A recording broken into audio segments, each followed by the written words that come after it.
Then on page 83 there's a really funny chart entitled World Records for Publications, and there's a really funny statistic. It compares, basically it's Watchtower comparing its publication figures for various publications including the Bible and comparing them with so-called worldly publications, and it compares the book What Does the Bible Really Teach, with over 201 million copies, with quotations from Chairman Mao Zedong estimated at more than 1 billion copies. Obviously Chairman Mao's Little Red Book, and I just found it hilarious that Watchtower don't see the irony that they have sunk to competing in terms of propaganda distribution with a communist dictator.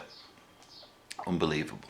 Then on page 119 it talks about the organisational refinements that have been made over the decades, and it uses the scripture in Isaiah which talks about, instead of the copper I will bring in gold, and instead of the iron I will bring in silver. And the point it makes is that the changes that have been made in the organisation since 1919 have only ever been good. That's what it says. In fact, it says, note that the replacements are changes not from bad to good, but from good to better. So everything is supposed to, it says, Jehovah foretold that the condition of his people would improve step by step.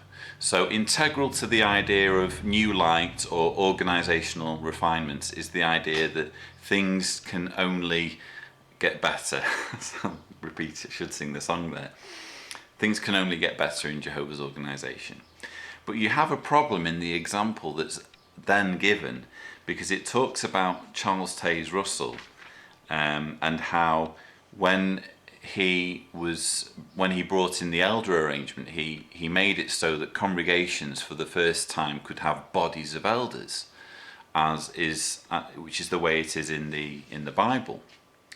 But then it uses very clever language. It doesn't kind of spell things out clearly. You have to think it through yourself. But it describes the fact that in the 1970s they needed to bring in a change, because I'll quote from page 122. From 1932 to 1972, congregation oversight had been carried out mainly by one brother.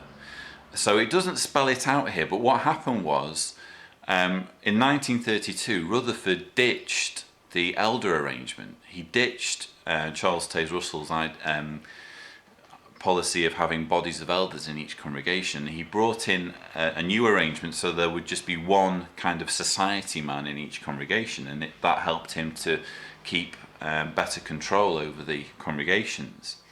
And in the 1970s, the organisation realised that was completely not how it describes things in the Bible, and they changed it back to having bodies of elders. But obviously that doesn't show a process where things only get better, because you start off with elders under Russell, you then go to only one man under Rutherford, and then under Knorr you go back to having elders again. So it's a flip-flop. It completely contradicts the information that's given at the start of chapter 12, where it says, well, Jehovah only refines his organisation, things only ever improve. So I thought that was a really interesting part of the book to mention for those of you who are trying to reason perhaps with believing family members, just to see what their reaction is to that. Then there's a really interesting chapter in chapter 18, which is entitled How Kingdom Activities Are Financed, and it talks about how Charles Taze Russell said that that Jehovah's people would never be prodded to contribute money. And in paragraph 9 it says, as kingdom subjects today, we do not need to be coerced into giving. Quite the contrary, we gladly use our money and other resources to support kingdom activities. And this idea of not being coerced or prodded into giving completely, in my mind, contradicts some of the recent changes that have been made with congregations, where the governing body literally wrote to all congregations, at least in America, I'm assuming also in other countries as well, and said, well, listen, we basically demand that you send us a fixed amount every month to pay for your Kingdom Hall's building and maintenance needs, and those of new Kingdom Halls in other countries and elsewhere. Now, this contradicts the idea of voluntary giving, because it's, rather than suggesting that everything in the organisation can be paid for according to voluntary donations that brothers put in the contribution box, it's basically saying to Jehovah's Witnesses, we demand that you always give every single month a certain amount. And it just seems a world away from the comments that were made by Charles Russell that are quoted in this book. And then on page 200, there's a chart that says, where do our donations go? And obviously nowhere on this chart does it mention anything about child abuse settlements, the various legal fees that are associated with defending the organisation's mishandling of child abuse. I mean, in the Candace Conti case, they're paying huge amounts of money to keep, with their insurance company, to keep the bond open. So none of that gets mentioned on the graph there. And again, it seems as though they're not just whitewashing history, they're also whitewashing their present. Finally, I wanted to mention these rather psychedelic pictures of Giant Jesus, as I call him. There's a picture on, let's see, page 20 of Giant Jesus invisibly appearing in 1914. Don't ask me how it's possible to appear invisibly, you'll have to ask Watchtower.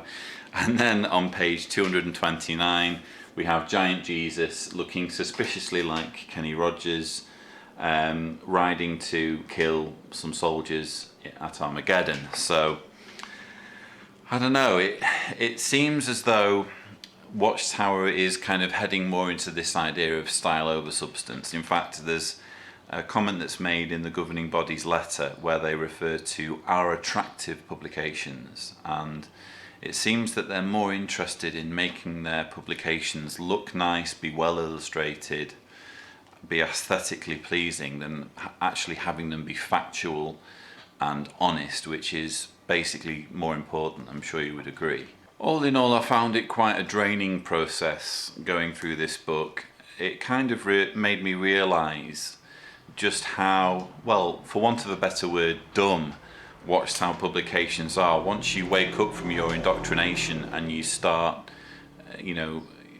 educating yourself on what real scholars have to say, and the works of scientists and people who really know their material. And you notice that in the so-called world, when someone writes a work of non-fiction, because after all this is supposed to be a non-fiction book, when someone writes a work of non-fiction, very rarely do you see them make an assertion without immediately seeing the need to provide substantial evidence to prove it. So they won't just say, I think this, accept it, and then move on. If they have something that's remotely controversial or questionable, they'll immediately provide evidence, substantial evidence, to prove their point. And with Watchtower, there's no need at all for them to prove anything that they say. They basically just say whatever they feel like saying, and it's supposed to be, just believe us.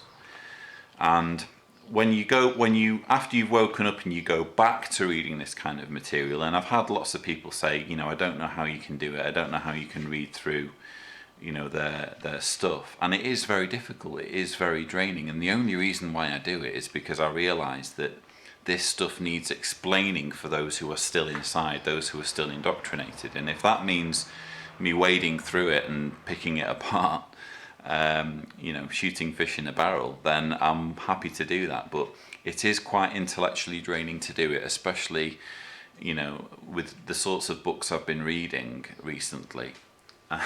To go from the likes of Christopher Hitchens and Sam Harris to this is it's like reading a picture book. It's like reading a child's picture book. Probably worse, because a child's picture book is just there to entertain you, and this is deliberately trying at each and every opportunity to indoctrinate you. and misrepresent Watchtower's history. So I hope that this video is useful, and I hope my article will be interesting for those of you who haven't read it yet. And thank you for watching.